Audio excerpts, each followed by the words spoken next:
Assalamualaikum everyone. So today is our sixth lecture of Intro to Database. Today we are discussing logical database design and the relational model. What is relation? A relation is a named two-dimensional table of data. Data is made up of rows, records, and columns, mean attributes of field. But not all table qualify as relation. Relation क्या इन्होंने हमें बता दिया है कि two dimensional table of data है। उस table में क्या होता है, रोज़ होते हैं यानी रिकॉर्ड हमारा जो होता है, और कॉलम्स होते हैं यानी जो हमारे एट्रीब्यूट्स होते हैं या फील्ड्स होते हैं। But not all tables qualify as a relation, लेकिन जो सारे टेबल्स हैं वो क्वालिफाई एज अ रिलेशन नहीं है। रिक्वायरमेंट्स क्या हैं? Every relation has a unique name, कि किसी हर रिलेशन का जो है यूनिक नेम होना चाहिए। Every attribute value is atomic, not multi valued, not composite. मतलब एटॉमिक मतलब वन, ठीक है, वो एक ही होनी चाहिए। Every row is unique, unique मतलब can't have two or more rows with exactly the same values for all the field names. मतलब कोई एक ही नाम होना चाहिए, एक ही जो नेम है उसकी रेपिटेशन नहीं होनी चाहिए, वो यूनिक ही होना चाहिए। एट्रीब्यूट्स मतलब कॉलम्स जो हैं इन टेबल्स हैव यूनिक नेम्स, इनके भी यूनिक नेम्स होने चाहिए। In order of the column is irrelevant, जो इनका जो ऑर्डर है कॉलम्स का वो इरेलीवेंट हो। The order of the rows is irrelevant, और जो ऑर्डर है रोज़ का वो भी इरेलीवेंट होना चाहिए। की फील्ड्स क्या हैं? In DBMS there are two keys, basic keys, ठीक है, जो हम लोग यूज़ करते हैं, ठीक है। द फर्स्ट इज़ प्राइमरी की, that is uniquely identify. Primary key is an attribute or combination of attributes that uniquely identifies each row in a relation. Primary की वो होती है जो आपको यूनिकली आइडेंटिफाई पूरे टेबल को कर रही होती है एक रो को। लाइक अगर आपके पास स्टूडेंट टेबल है ना, तो उसके अंदर स्टूडेंट नेम, स्टूडेंट आईडी है, ठीक है, स्टूडेंट का एड्रेस है, तो जो स्टूडेंट आईडी है ना वो हमारी प्राइमरी की होगी, क्योंकि हम एक स्टूडेंट के कई नाम हो सकते हैं लेकिन हर स्टूडेंट का सेम आईडी नहीं हो सकता। सो प्राइमरी की होता है। Foreign key is an attribute possibly composite in a relation of a database that serves as the primary key of another relation in the same database. एक database में दो table हैं, ठीक है, वो सेम है और उसके अंदर भी एक प्राइमरी की है, ठीक है। हमने एक टेबल, अगर स्टूडेंट आईडी है तो एक दूसरे टेबल में भी स्टूडेंट आईडी है, तो वो उसकी फॉरेन की के थ्रू एक दूसरे के साथ लिंक करेंगे। Keys can be simple like a single attribute, और कंपोजिट मतलब more than one attribute. Composite को हम कैंडिडेट भी कह सकते हैं। इस टेबल पे देखिए कस्टमर आईडी, कस्टमर टेबल है, ठीक है। ये इसमें कस्टमर आईडी है, कस्टमर नेम है, address, city, state, postal code. तो कस्टमर आईडी क्या होगी? प्राइमरी की होगी। एक और टेबल एग्जिस्ट कर रहा है, उसमें ऑर्डर आईडी है, ऑर्डर डेट है, कस्टमर आईडी है। कस्टमर आईडी क्या है? वो फॉरेन की है, ठीक है, वो पिछले टेबल से लाया गया है, ठीक है। तो इन दोनों को आपस में लिंक करने के लिए फॉरेन की के थ्रू कस्टमर आईडी को रख दिया। नेक्स्ट क्या है? ऑर्डर आईडी, प्रोडक्ट आईडी, ठीक है, ये कंपोजिट की हो जाएंगी, ठीक है। अगर एक टेबल में ये दो चीज़ें आ रही हैं, ऑर्डर क्वांटिटी, ऑर्डर आईडी और प्रोडक्ट आईडी, ये दोनों यूनिकली आइडेंटिफाई करती हैं टेबल को, तो ये हमारे पास क्या आ गए? कंबाइन है, तो ये हो गया हमारी कंपोजिट की। तो हमारा टेबल क्या बन गया? Product ID, product description, product finish, standard price, product line, etcetera. So ये हमने प्राइमरी की, फॉरेन की और कंपोजिट की को इसने डिफाइन किया। नेक्स्ट है integrity constraints include in relational data model to facilitate maintaining the accuracy integrity of data। ये हमें accuracy और integrity of data की facility देता है। इसके आगे हैं डोमेन कंस्ट्रेंट्स। डोमेन कंस्ट्रेंट्स क्या हैं? So domain constraints allowable values for an attribute, for example data type and size। domain क्या होता है? A set of values that can be stored in a column, ठीक है। इसमें आप डेटा टाइप लिख सकते हैं और उसमें कॉलम में डेटा साइज भी लिख सकते हैं। नेक्स्ट क्या है? Entity integrity. नॉन प्राइमरी की एट्रीब्यूट में भी नल, जो आपका नॉन प्राइमरी एट्रीब्यूट होगा वो नल होगा, मतलब होगा ही नहीं, zero zero zero zero zero. और जो है ऑल प्राइमरी की फील्ड्स मस्ट हैव डाटा, जो आपके पास प्राइमरी कीज़ होंगी उनके पास डाटा ज़रूर होगा। मतलब अगर कोई पेशेंट है उसका डाटा होगा, उसकी डेटाबेस बनाई है, तो अगर उसकी प्रिस्क्रिप्शंस की बनाई है डेटाबेस तो उसका भी होगा, फिजिशियंस का होगा, ठीक है, लाइक एक्सेट्रा, इस तरह के सबका प्राइमरी की का होगा। रिफ्रेशनल इंटेग्रिटी, डिफरेंशियल इंटेग्रिटी क्या होती है? Rules that states that either each foreign key value must be match a primary key value in another relation or the foreign key value must be null। मतलब कि जो है it defined a relationship between tables when records are added or deleted, ठीक है। It ensures that key values are consistent across the table। Let's take an example। Customer table है, ठीक है, customer ID है, कस्टमर नेम है, address है, city, state, postal code. तो जो कस्टमर आईडी क्या होगी हमारे पास? प्राइमरी की। नीचे जो आ गया है एक और टेबल, ठीक है, उसमें ऑर्डर आईडी, ऑर्डर डेट और कस्टमर आईडी जो फॉरेन की के थ्रू लिंक कर रही है। फिर ऑर्डर लाइन है, फिर टेबल बन गया ऑर्डर आईडी का, प्रोडक्ट आईडी का, ऑर्डर क्वालिटी, क्वांटिटी। तो इसमें दो प्राइमरी कीज़ आ गई हैं, ऑर्डर आईडी, प्रोडक्ट आईडी। फिर प्रोडक्ट है, प्रोडक्ट आईडी, प्रोडक्ट डिस्क्रिप्शन। अब ये जो प्रोडक्ट आईडी है ऊपर वाली प्रोडक्ट आईडी से लिंक कर रही है, ठीक है, और जो प्रोडक्ट ऑर्डर आईडी है और ऑर्डर आईडी से लिंक कर रही है, और जो कस्टमर आईडी है कस्टमर आईडी से लिंक कर रही है थ्रू फॉरेन कीज। तो ये क्या हो गया? Referential integrity constraints are drawn via rows from the department dependent of a parent table. मतलब जो है पेरेंट टेबल के ऊपर ये डिपेंड कर रही हैं। अब ये प्रोडक्ट आईडी जो है वो अपने पेरेंट प्रोडक्ट आईडी से डिपेंड कर रहा है, जो लास्ट पे है। ये जो ये हमारे पास क्या चाइल्ड है, ये हमारे पास चाइल्ड है, ठीक है, उसका पेरेंट है, ये है हमारे पास, ठीक है, ये इस पर डिपेंड कर रहा है।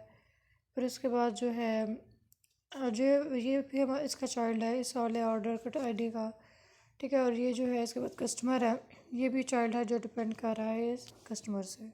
तो ये हमारे पास एक इनहेरिटेंस आ गया, ठीक है, जो पेरेंट टू चाइल्ड एक दूसरे के ऊपर डिपेंड कर रहे होते हैं।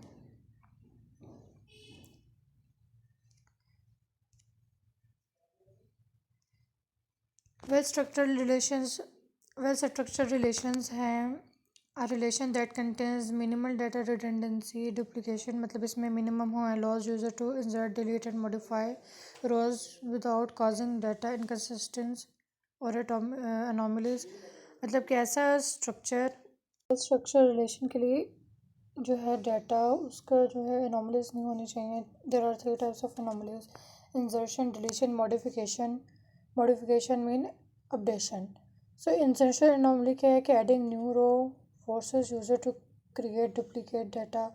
अगर हम इंसर्शन एनोमली को देखें तो अगर हमने कोई ऐसा डाटा है जहाँ पे हमने एंटर करना हो, ठीक है, तो हमें सिर्फ एक टेबल पे नहीं इंसर्ट करना पड़ेगा, फिर हमें बाकी सारे टेबल पे भी इंसर्शन करनी पड़ेगी। यहाँ पे लिखा हुआ है जैसे कि can't enter new employee without having the employee take a class. मतलब हम कोई भी ऐसे ही नहीं इंसर्ट कर देंगे अपने डाटा को। Deletion, normally deleting row may cause loss of data that should would be needed for other future rows.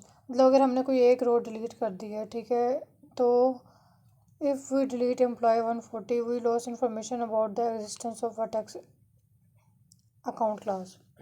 मतलब हमने 140 एम्प्लॉय आईडी है उसको हमने अगर डिलीट कर दिया है तो हमें उसकी बाकी सारी भी जो है सारी चीज़ें भी डिलीट हो जाएंगी, हमारे पास डाटा लॉस हो जाएगा।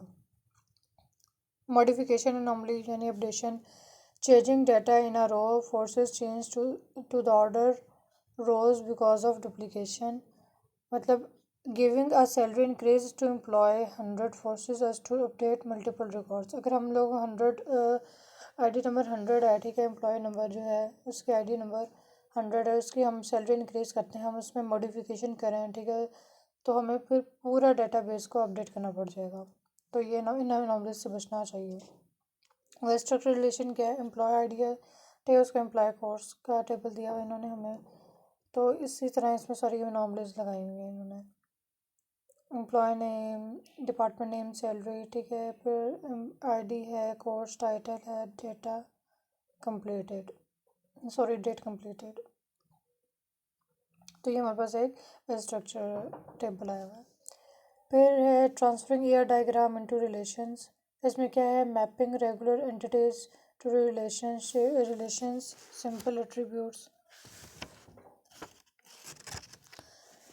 Here attributes map directly onto the relation. Composite use only their simple component attributes. Multi में ढेर आ जाते हैं, become a separate relation with a foreign key taken from the original entity. Customer entity type with a simple attribute. Simple attribute के through हम देखते हैं। इसमें क्या है, कस्टमर आईडी, एक कस्टमर है, ठीक है, उसके एट्रीब्यूट्स हैं कस्टमर आईडी, ये हमारे पास प्राइमरी की होगी, ठीक है, कस्टमर नेम और कस्टमर एड्रेस। तो इसका रिलेशन क्या बना कि customer ID has customer name and customer address, ठीक है। Customer entity with the composite attribute. अब कस्टमर हमारे पास एक एंटिटी है, उसके कंपोजिट एट्रीब्यूट्स के आगे हैं कस्टमर आईडी है, कस्टमर नेम है, कस्टमर एड्रेस है, एड्रेस में उसका स्ट्रीट आता है, सिटी आती है, स्टेट आता है, जिप कोड आता है, ठीक है। तो इसमें रिलेशन क्या बन गया, कस्टमर आईडी का रिलेशन बन गया कस्टमर नेम से, फिर उसके आगे क्या आगे स्ट्रीट, सिटी, स्टेट, जिप। ये है multi valued attributes becomes a separate relation with foreign की।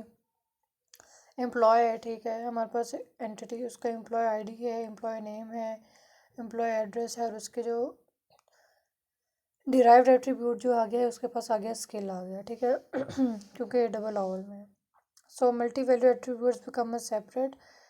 नीचे क्या आ गया है, एम्प्लॉय आईडी है, ठीक है, एम्प्लॉय नेम है, एड्रेस है। एक और टेबल बना दें हमने एम्प्लॉय आईडी का और स्किल का, तो एम्प्लॉय आईडी भी नीचे है, एम्प्लॉय आईडी ऊपर भी है, तो ये फॉरेन की के थ्रू एक दूसरे के साथ लिंक क्रिएट कर रहे हैं। This is the most important topic. So, normalization is primarily a tool to validate and improve a logical design so that it is specifies a certain constraints that avoid unnecessary replication of data. Normalization basically क्या होता है, according to EF code is a father of DMS, ठीक है, DBMS. The table should not be contain any multi-valued attributes, means table के अंदर ऐसे कोई attribute नहीं होना चाहिए जिसमें एक से ज़्यादा वैल्यूज एग्जिस्ट करें, ठीक है, for a single particular person. Like मेरे पास एक टेबल है, ठीक है, उसमें मैंने रोल नंबर, नेम और कोर्स एंटर किया है।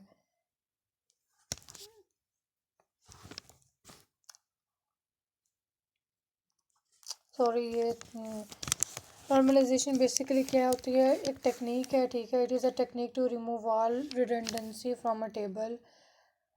मतलब एक टेबल हमारे पास काफ़ी दफ़ा डुप्लिकेशन होती है, ठीक है, रिडंडेंसी होती है, और उस रिडंडेंसी को, उस डुप्लिकेसी को रिमूव करने के लिए एक मेथड है, ठीक है, विच इज़ कॉल्ड नॉर्मलाइजेशन। अगर हम रिमूव नहीं करते तो एटलीस्ट हम उसको रिड्यूस कर सकते हैं, ठीक है।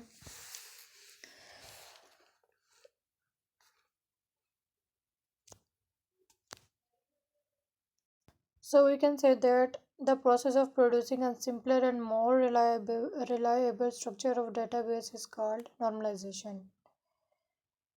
The process of decomposing relations with anomalies to produce smaller, well-structured relations take up based on analysis of functional dependency.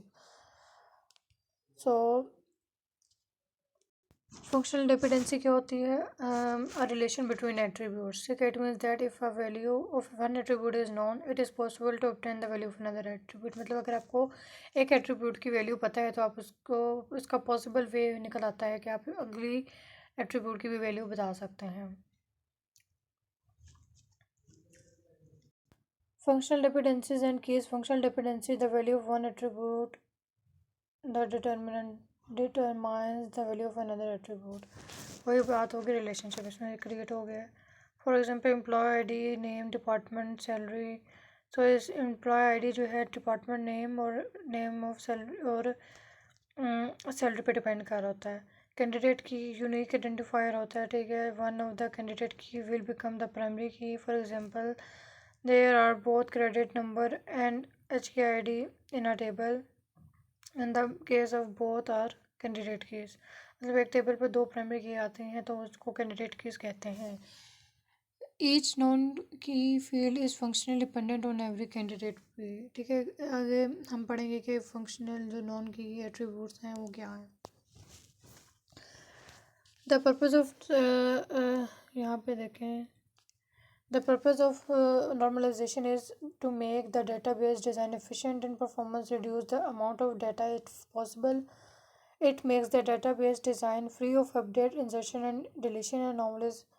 It makes the design according to the rules of relational database. It identifies relationship between entities. It makes a design that allows simple retrieval of data. It simplifies data maintenance and reduce need to structure data. इसके characteristics भी हैं कि each relation must have a की field, मतलब primary की होनी चाहिए। Each field must contain atomic data, मतलब एक ही फील्ड का एक ही नंबर होना चाहिए। There must be no repeating field, यहाँ इस रिपीटिंग फील्ड नहीं होनी चाहिए। Each table must contain information about a single entity, सारी इन्फॉर्मेशन होनी चाहिए हर सिंगल एंटिटी की।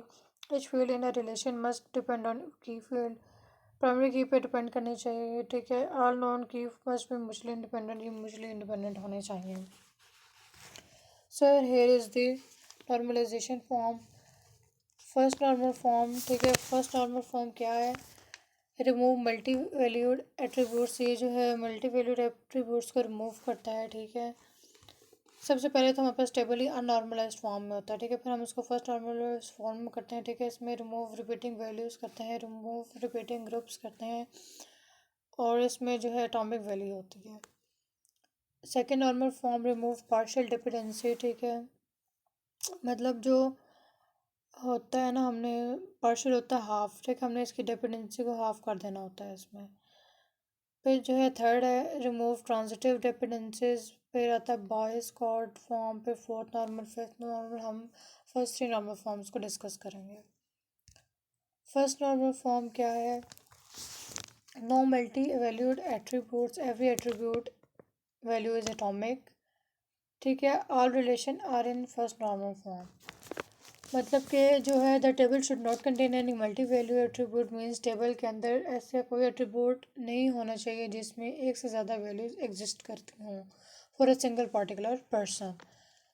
लाइक मेरे पास एक टेबल है, उसमें मैंने रोल नंबर, नेम और कोर्स एंटर किए है। ठीक है, let me show you an example.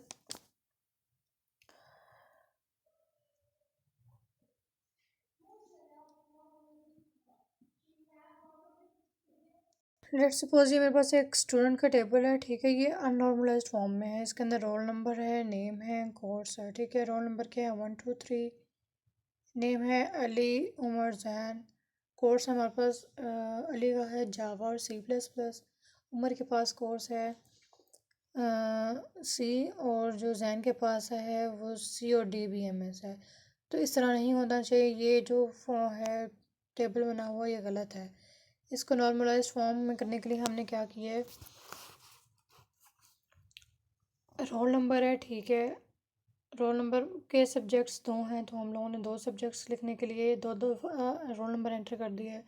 One roll number 1 Ali Java, roll number 1 Ali C++, roll number 2 Umar है, उसका C लैंग्वेज थी, C कोर्स था उसका। रोल नंबर 3 है जैन। ठीक है, वो दो दफ़ा उसने सब्जेक्ट्स लिए हुए हैं, जैन का C है और जैन का DBMS है।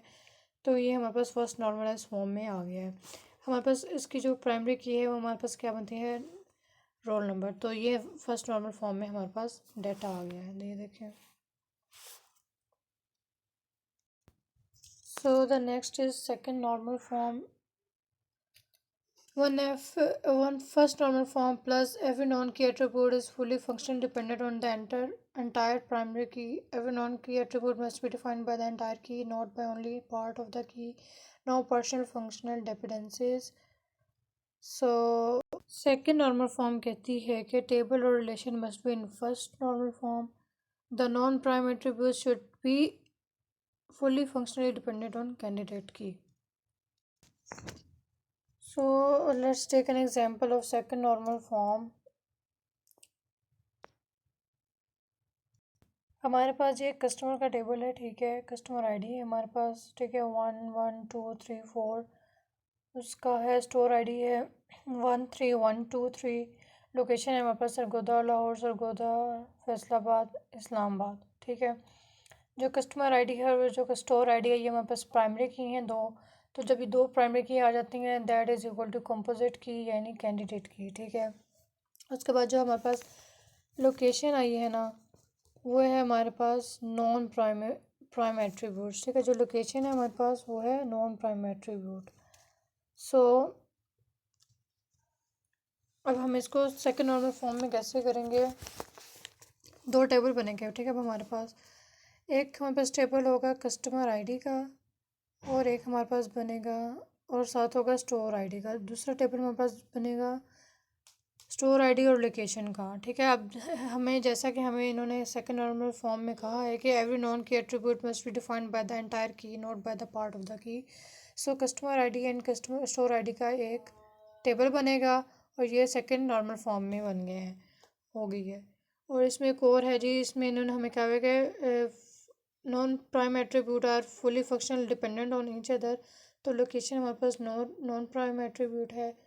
तो जो ये है हमारे पास लोकेशन जो है वो डिपेंड करी हमारे पास स्टोर आईडी पे। तो ये भी सेकंड नॉर्मल फॉर्म में टेबल हो गया हमारे।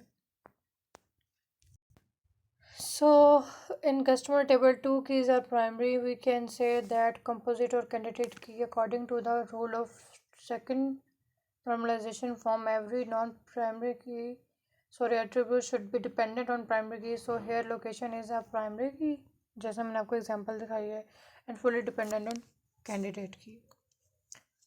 इधर भी एक टेबल है, इसमें भी यही हमें समझाया हुआ है कि एम्प्लॉय है। ठीक है। उसका आईडी है, कोर्स है, नेम है, डिपार्टमेंट नेम है, सैलरी है, एक्सेट्रा।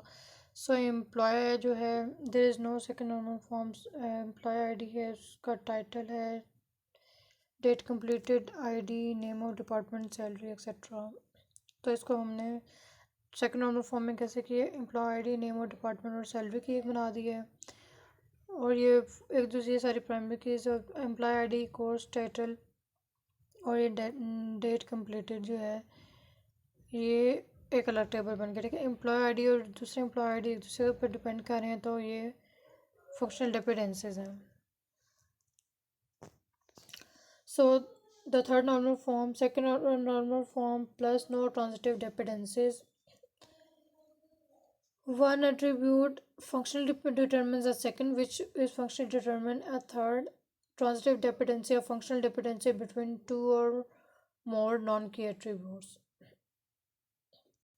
मतलब the table must be in second normal form and there should be no transitive dependency in a table. अगर टेबल सेकंड नॉर्मल फॉर्म में है तो उसके बाद ही ये थर्ड नॉर्मल फॉर्म में होगा। प्लस ट्रांजिटिव नहीं होनी चाहिए। ट्रांजिटिव डिपेंडेंसी क्या होती है, लाइक आपके टेबल में कोई भी नॉन प्राइम एट्रीब्यूट है जो कैंडिडेट की को बनाने में पार्टिसिपेट नहीं करते। तो अगर कोई भी नॉन एट्रीब्यूट उसको डिटरमिन कर रहा है या तो वो एट्रीब्यूट होगा प्राइम एट्रीब्यूट या कैंडिडेट की में मतलब किसी भी नॉन प्राइम एट्रीब्यूट को नॉन प्राइम एट्रीब्यूट डिटरमिन नहीं करवा सकता। Let's take an example. ये हमारे पास एक टेबल है। ठीक है।